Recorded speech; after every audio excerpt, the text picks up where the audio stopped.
Welcome to middle education. आप लोग का बार बार एक ही कमेंट आ रहा था कि प्लीज सर क्लास 9th की विज्ञान की बेहतरीन तैयारी के लिए वीडियो लाइए। एंड फाइनली अब वीडियो आ चुका है। यहां पर जितने क्वेश्चंस दिए गए हैं सारे क्वेश्चन को बेहतरीन ढंग से प्रिपेयर कर लेना, वन शॉट में पूरा का पूरा दिमाग में बैठा लेना, क्योंकि जिस प्रकार से आपने गणित में फोड़ा है, सामाजिक विज्ञान में फोड़ा है, ठीक वैसे ही विज्ञान में फोड़ने वाले हो। तो चलिए फिर बिना टाइम वेस्ट किए फटाफट हम वीडियो को स्टार्ट करते हैं। देखो, अगर आपके पेपर की बात करूं तो आपके पेपर कुछ इस प्रकार से रहेगा। टोटल आपके पेपर में 23 क्वेश्चंस देखने को मिलेगा एंड 3 घंटे समय दिए जाएंगे। इसके बाद टोटल 75 नंबर का आपका पेपर रहेगा और 8 पेज का रहने वाला है। इस चीज को ध्यान रखिएगा। एंड यहाँ पर वेरियस प्रकार के इंस्ट्रक्शन मौजूद हैं। इंस्ट्रक्शन को ध्यान से पढ़ लो, क्योंकि इंस्ट्रक्शन बहुत ज्यादा जरूरी है। जैसे देखो, 1 से लेकर के 5 तक आपको वस्तुनिष्ठ प्रश्न देखने को मिलेगा, बाकी आगे वेरियस प्रकार के इंस्ट्रक्शन मौजूद हैं। तो चलिए स्टूडेंट्स, बिना टाइम वेस्ट किए फटाफट हम इसे ओपन करते हैं और देखते हैं कि हमारे विज्ञान में किस प्रकार से क्वेश्चंस रखे गए हैं एंड क्या होगा इनका सही आंसर। सबसे पहले हम स्टार्ट करेंगे आपके बहुविकल्पीय प्रश्न से। तो मैं इसे जूम करता हूं ताकि तुम्हारा नजर टोटल ऑन स्क्रीन होना चाहिए। हमारा प्रश्न क्रमांक 1 कह रहा है कि सही विकल्प चुन करके लिखो। पहला नंबर कहता है कि तापमान का सही मात्रक क्या है, तो इसका सही आंसर आपका ऑप्शन नंबर बा केल्विन हो जाएगा। नेक्स्ट कह रहा है मैग्नीशियम हाइड्रोक्साइड का सूत्र है, तो यहां पर हो जाएगा MgOH। ठीक है, ये हो जाएगा आपका मैग्नीशियम हाइड्रोक्साइड। नेक्स्ट कह रहा है कि लाइसोसोम उत्पन्न होते हैं, तो लाइसोसोम कहां उत्पन्न होते हैं, तो इसे यहां पर आपको लिखना है गाल्जी उपकरण में। ये आपका सही उत्तर हो जाएगा। नेक्स्ट कह रहा है कि चाल का मात्रा क्या हो जाएगा, तो मीटर पर सेकंड हो जाएगा। तो यहां पर आपका हो जाएगा ऑप्शन नंबर द इस करेक्ट आंसर, मीटर पर सेकंड इनवर्स आपका सही उत्तर है। नेक्स्ट कह रहा है कि चंद्रमा की सतह पर गुरुत्वीय बल पृथ्वी के सतह पर गुरुत्वीय बल की अपेक्षा कितने गुना होता है, तो 1/6 गुना होता है। ये आपका सही उत्तर हो जाएगा। सारे प्रश्न को दिमाग में बैठा लेना, क्योंकि 100% यही क्वेश्चन आपके एग्जाम में देखने को मिलेगा। नेक्स्ट हमारा कह रहा है कि चमगादड़ निम्न तरंगे उत्पन्न करता है, तो चमगादड़ जो होता है वो पराश्रव्य मतलब अल्ट्रासाउंड उत्पन्न करता है और इसी के माध्यम से वो आगे बढ़ता है, इसी के माध्यम से वो अपना भोजन ढूंढ पाता है। तो इस प्रकार से सारे क्वेश्चन इंग्लिश में अवेलेबल है। प्लीज आप इसका स्क्रीनशॉट ले लो और बढ़िया ढंग से प्रिपेयर कर लो। इसके अलावा अगर इसके पीडीएफ को डाउनलोड कर रहे हैं तो पीडीएफ का भी लिंक दिया गया है, जाइए जाकर के पीडीएफ को डाउनलोड कीजिए। नेक्स्ट हमारा कह रहा है प्रश्न क्रमांक 2, रिक्त स्थान की पूर्ति करो। पहला नंबर कहता है कि कोलाइडी विलयन में प्रकाश की किरणों का फैलना क्या कहलाता है, या फिर कौन सा प्रभाव कहलाता है, तो उसे कहते हैं टिंडल प्रभाव। तो यहां पर आपको टिंडल लिखना है। ठीक है, सॉरी टिंडल, ठीक, ये लिखेंगे। नेक्स्ट कह रहा है कि परमाणुओं के समूह जिन पर नेट आवेश विद्यमान रहता है उसे क्या कहते हैं, तो जिस पर नेट आवेश मतलब जिसमें ना तो धना आवेश हो ना तो ऋण आवेश हो, तो उसे क्या कहते हैं, न्यूट्रल। मतलब अगर हिंदी में क्या बोलते हैं न्यूट्रल को, उदासीन, तो उदासीन आयन कहते हैं या उदासीनी आयन कहते हैं। ठीक है, तो यहां पर क्या लिखोगे, उदासीनी आयन। नेक्स्ट कह रहा है कि जेम्स चैडविक ने परमाणु के अंदर किसकी खोज की थी, तो जेम्स चैडविक ने बताया कि परमाणु के अंदर भी इलेक्ट्रॉन पाया जाता है, तो उन्होंने इलेक्ट्रॉन की खोज की थी। नेक्स्ट कह रहा है कि ऐसे जीव जिसकी कोशिका में केंद्रक झिल्ली नहीं होती उसे क्या कहते हैं, उसे कहते हैं प्रोकैरियोटिक कोशिका या फिर प्रोकैरियोटिक कहते हैं। ठीक है, तो यहाँ पर प्रोकैरियोटिक लिखना है, प्रोकैरियोटिक, ये लिख के कंप्लीट करेंगे। नेक्स्ट कह रहा है कि वेग परिवर्तन की दर को क्या कहते हैं, तो यहां पर त्वरण कहते हैं, तो यहां पर आपको त्वरण लिखना है। इस प्रकार से होता है कंप्लीट। नेक्स्ट कह रहा है कि स्टेथोस्कोप में रोगी के हृदय की धड़कन की ध्वनि डैश डैश के कारण डॉक्टर के कानों तक पहुंचती है, तो वो पड़ती है परावर्तन के कारण। ठीक है, परावर्तन उसमें होता है स्टेथोस्कोप के अंदर, तब जाकर के मनुष्य का जो हृदय का धड़कन है वो डॉक्टर के कानों तक पहुंचती है। आगे बढ़ते हैं। तीसरा नंबर कह रहा है सत्य असत्य लिखो। पहला नंबर कहता है कि धातुएं आघात वर्धनीय तो होती है, इन्हें पीट करके महीन चादर में ढाला जाता है, तो बिल्कुल सही है। नेक्स्ट कहता है कि परमाणु किसी तत्व का सूक्ष्मतम कण होता है, यह भी बिल्कुल सही है। नेक्स्ट कह रहा है कि सभी कोशिकाएं पूर्ववर्ती कोशिकाओं से बनी होती है, यह बिरचो ने बताया था। यह बात बिल्कुल सही है कि जितने भी कोशिकाएं हैं पूर्ववर्ती कोशिका से बनी होती है, लेकिन इसे बताने वाला बिरचो नहीं था, तो ये आपका गलत हो जाएगा, क्योंकि इसे रॉबर्ट हुक ने बताया था। नेक्स्ट कह रहा है कि न्यूटन का गति का द्वितीय नियम क्रिया प्रतिक्रिया का नियम कहलाता है, गलत बात है। ये न्यूटन के गति का द्वितीय नियम क्रिया प्रतिक्रिया नहीं है, बल्कि उनका तृतीय नियम है। नेक्स्ट, जब बल विस्थापन की दिशा के विपरीत दिशा में कार्य करता है तो किया गया कार्य ऋणात्मक होता है, बिल्कुल सही है। एंड बॉस इंडिकस भारतीय पशु है, ये भी आपका सही है। इस प्रकार से सारे क्वेश्चन इंग्लिश में अवेलेबल है, आप सभी क्वेश्चंस का बाकायदे फोटो खींच सकते हो। अगर स्टूडेंट्स आपको पीडीएफ डाउनलोड करना है विथ सॉल्यूशन क्वेश्चन का, तो पीडीएफ डाउनलोड कीजिए, लिंक डिस्क्रिप्शन बॉक्स में है, पीडीएफ का डाउनलोड कीजिए। आपको question paper with solution provide कराया जाएगा, जो कि इस वीडियो में दिखाने वाला हूं, वही आपको पीडीएफ के रूप में मिलेगा।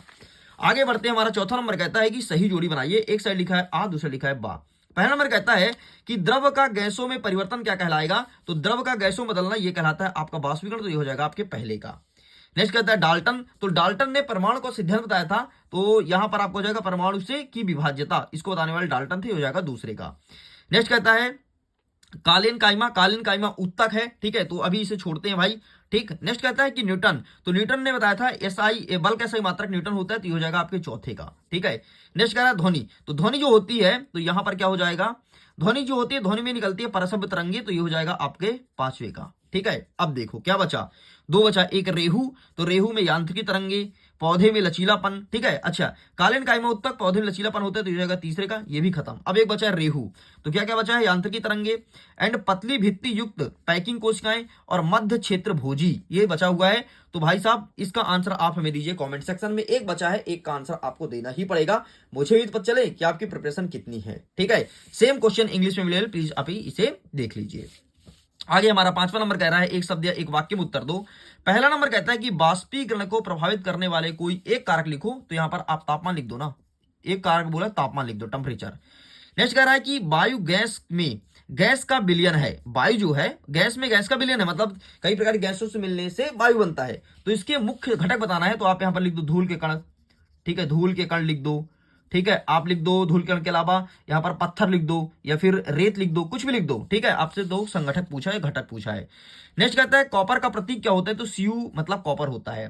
नेक्स्ट कहता है संवेग का सूत्र क्या होता है, तो P बराबर mv, ये होता है संवेग। नेक्स्ट कहता है एक जूल को परिभाषित करो, तो सिंपल सा किसी वस्तु पर, समझो कोई ये कोई वस्तु है, किसी वस्तु पर एक न्यूटन बल लगाने पर अगर ये 1 मीटर तक खिसकती है, इसे कहते हैं 1 जूल। फिर से सुन लो, अगर किसी वस्तु पर 1 न्यूटन बल लगाने से वह 1 मीटर तक विस्थापित होती है, उसे 1 जूल कहा जाता है।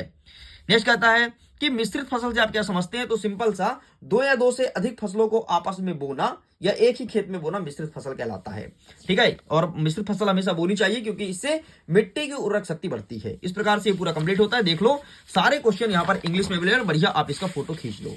चलो आगे बढ़ते हैं। प्रश्न क्रमांक 6 कह रहा है कि भौतिक एवं रासायनिक परिवर्तन में विभेद कीजिए, मतलब अंतर बताना है और उदाहरण सहित प्रश्न आपका पूछा गया। कितने नंबर का, 2 नंबर का प्रश्न पूछा गया है।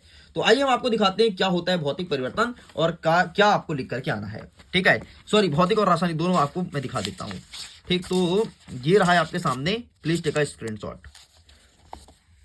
तो पेज नंबर 30 में भौतिक और रासायनिक परिवर्तन, ये देखो इसके उदाहरण यहाँ पर लिखे गए हैं, ठीक। तो ये लिखा है, ये देखो दो एग्जांपल लिखा गया, तो बढ़िया आप इसका फोटो खींच लो, 2 ही लिखना था। आगे बढ़ते हैं कि निलंबन के कोई 2 गुणधर्म बताओ। निलंबन क्या होता है, उसे गुणधर्म बताना है। तो ये रहा है आपके सामने निलंबन, ठीक है। ये देखो डी नंबर में लिखा है निलंबन एंड ये निलंबन लिखा गया, आप इसका फोटो खींच लो। आगे बढ़ते हैं, नेक्स्ट कह रहा है 7वां नंबर, समांगी एवं विस्वांगी मिश्रण में विभेद कीजिए उदाहरण सहित। ये प्रश्न 2 नंबर का पूछा गया है, इंग्लिश में अवेलेबल है, ठीक है।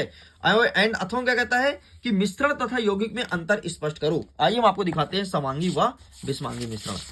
तो ये रहा आपके सामने समांगी और विस्वांगी, टेक अ स्क्रीनशॉट, ठीक है। नेक्स्ट हमारा क्या कह रहा है, अथवा वाला, अथवा कह रहा है मिश्रण और यौगिक में अंतर, ये रहा, इसका ही फोटो खींच लो।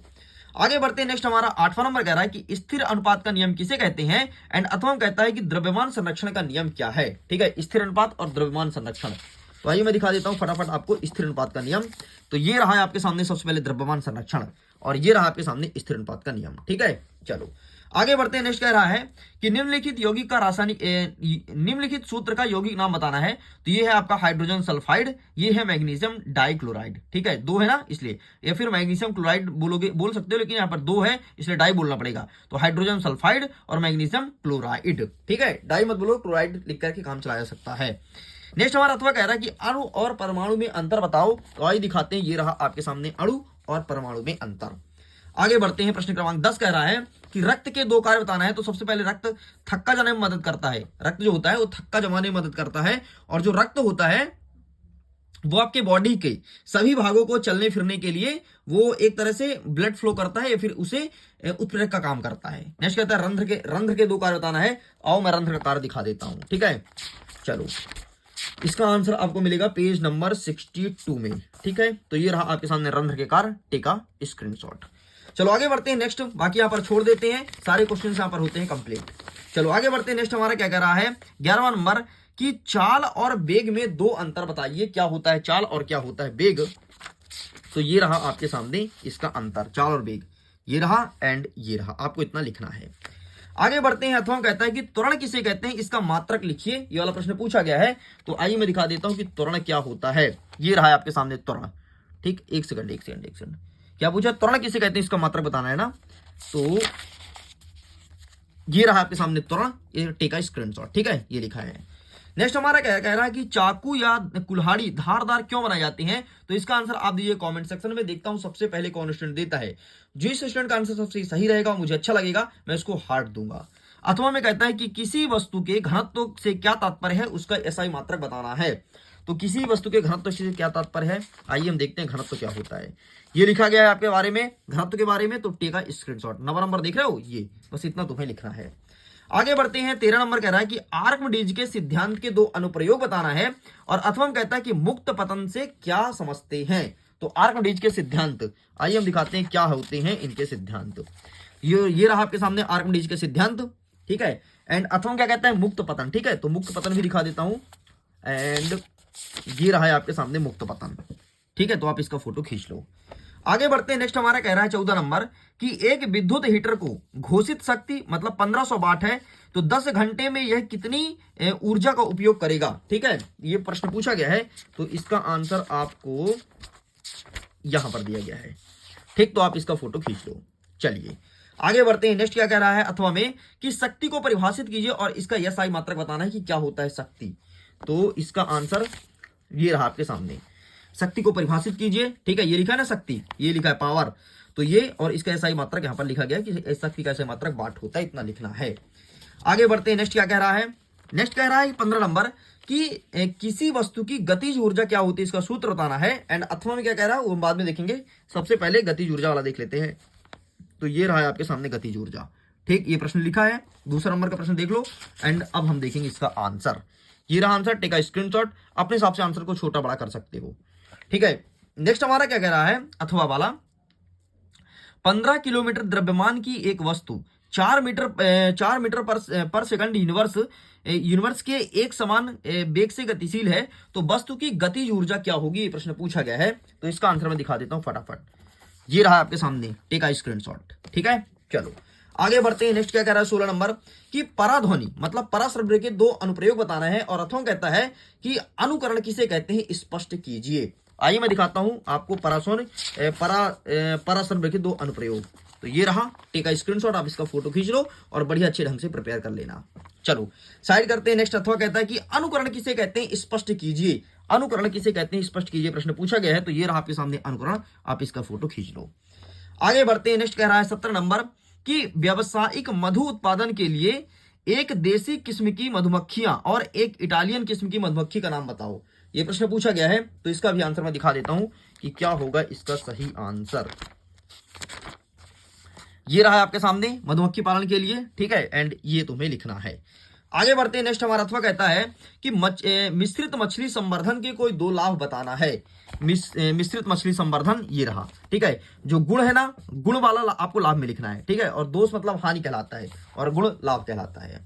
नेक्स्ट हमारा कह रहा है प्रश्न क्रमांक 18, ठोस और द्रव में कोई 3 अंतर बताना है। ठोस और द्रव से पूछा गया है। तो ये मैं दिखा देता हूं, ठोस और द्रव में कोई 3 अंतर। ठीक, तो ये लिखा है यहाँ पर ठोस द्रव गैस में तीनों लिखा गया है। एंड ये तो 2 लिखना है, ठोस और द्रव में लिख लेना। आगे बढ़ते हैं। अथवा कहता है कि उबलते हुए जल अथवा बाष्प में से जलने की तीव्रता किससे ज्यादा महसूस होगी, क्यों। मतलब चाहे उबलते हुए पानी से जलो या फिर बाष्प से, तो किससे तुम्हें ज्यादा महसूस होगी कि भाई हमने जल गया, किसमें ज्यादा दर्द करेगा, ये प्रश्न पूछा गया है। बहुत ही अच्छा प्रश्न है यार, है ना। तो अब जल के देख लेना तुम लोग, बाकी जल के मत देखो, यहाँ पर आंसर लिखा गया है तो पढ़ के तुम देख सकते हो। चलो आगे बढ़ते हैं। नेक्स्ट क्या कह रहा है, नेक्स्ट हमारा 19 नंबर कह रहा है कि अंतः द्रव्य जालिका की संरचना को स्पष्ट करना है और इसके 2 प्रकार भी बताना है, प्रत्येक का एक कार्य लिखो। ठीक है, अंतः द्रव्य जालिका। तो आइए इसका आंसर दिखाते हैं, 57 में अवेलेबल है। एंड ये रहा आपके सामने अंतः द्रव्य जालिका। तो प्लीज आप इसका फोटो खींच लो। चलो आगे बढ़ते हैं। नेक्स्ट क्या कह रहा है अथवा में कहता है कि माइटोकॉन्ड्रिया, एक सेकंड में दिखा देता हूं जरा। ये रहा आपके सामने। अथवा कहता है कि निम्नलिखित कोशिकांगों के 2 कार्य बताना है, माइटोकॉन्ड्रिया, गाल्जी काय एंड लाइसोसोम। ये पूछा गया है। तो ये रहा, सबसे पहले आप देखो, ये लिखा है लाइसोसोम, नीचे लिखा है गाल्जी काय, एंड आपको दिखा देता हूं माइटोकॉन्ड्रिया। तो ये लिखा है आपके सामने माइटोकॉन्ड्रिया। ठीक है, इसका फोटो खींच लो।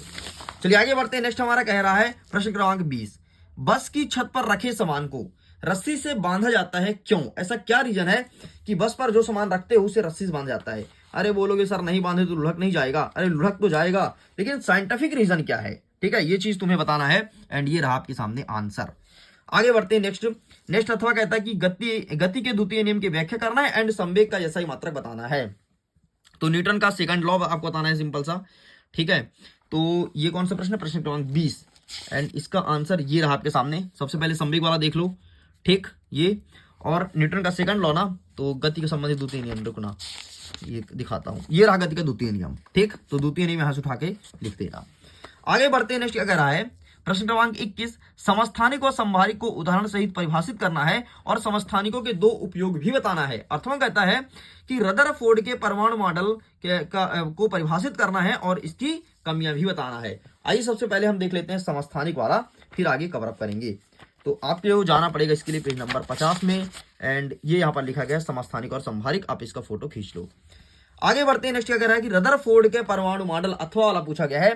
तो इसका आंसर मैं दिखा देता हूं, ये रहा है आपके सामने रदरफोर्ड की परमाणु मॉडल की कमियां, और इसका मॉडल पूरा समझाने के लिए ये रहा। एक सेकंड, ये तो बोर का है। ये रहा आपके सामने रदरफोर्ड का परमाणु मॉडल। लगभग बोर और रदरफोर्ड का सेम है यार, कोई डिफरेंस नहीं है। चलो आगे बढ़ते हैं, नेक्स्ट क्या कहता है 22वां नंबर कि न्यूरॉन के तंत्रिका कोशिका चित्र बनाना है, और अथवा कहता है कि अस्थि और उपस्थि में अंतर दीजिए। आइए देखते हैं न्यूरॉन के तंत्रिका तंत्र का चित्र कैसे है। ये रहा है आपके सामने चित्र। इस प्रकार से बड़ी चित्र की प्रैक्टिस कर लो, क्योंकि ये चित्र पिछले 4 सालों से लगातार पूछ रहा है। ठीक है, एंड अस्थि और उपस्थि में अंतर, इसका आंसर आपको स्वयं देना है। नेक्स्ट कह रहा है हमारा 23वां नंबर, किसी वस्तु को 16 मीटर की दूरी 4 सेकंड में तय करती है, पुनः 16 मीटर की दूरी 2 सेकंड में तय करती है, तो औसत चाल क्या होगा? ये प्रश्न पूछा गया है। तो इसका आंसर मैं दिखा देता हूं, ये रहा तुम्हारे सामने। ठीक, फोटो खींच लो। आगे बढ़ते हैं, अथवा में क्या कहता है कि एक समान गति को परिभाषित करना है। तो आइए हम दिखा देते हैं क्या होता है एक समान गति। तो ये रहा आपके सामने एक समान गति। ठीक है, ये एक समान गति ये रहा। नेक्स्ट हमारा इसी में दूसरा प्रश्न क्या कहता है कि एक समान त्वरण से चल रही एक वस्तु की गति की व्याख्या कौन से 3 समीकरण के माध्यम से की जा रही है? ये प्रश्न पूछा गया है। तो इसका आंसर यहां पर अवेलेबल नहीं है, बाकी पीडीएफ में मैं आंसर अपलोड कर दूंगा। तो इस प्रकार से स्टूडेंट्स मैं पूरा का पूरा प्रश्न पत्र ही कंप्लीट कर दिया हूं। वीडियो पसंद आया तो वीडियो को लाइक कीजिए, अपने दोस्तों को शेयर कीजिए। पहली बार चैनल को सब्सक्राइब जरूर कीजिएगा, क्योंकि मिडिल एजुकेशन जो कंटेंट देता है 100% एग्जाम में देखने को मिलता है। एंड नेक्स्ट पेपर की तबाही मचाने के लिए चैनल को सब्सक्राइब करके जरूर रखना। लिंक डिस्क्रिप्शन बॉक्स में जाकर के जल्दी से पीडीएफ को डाउनलोड कीजिए। मैं वीडियो एंड करता हूं। Thanks for watching.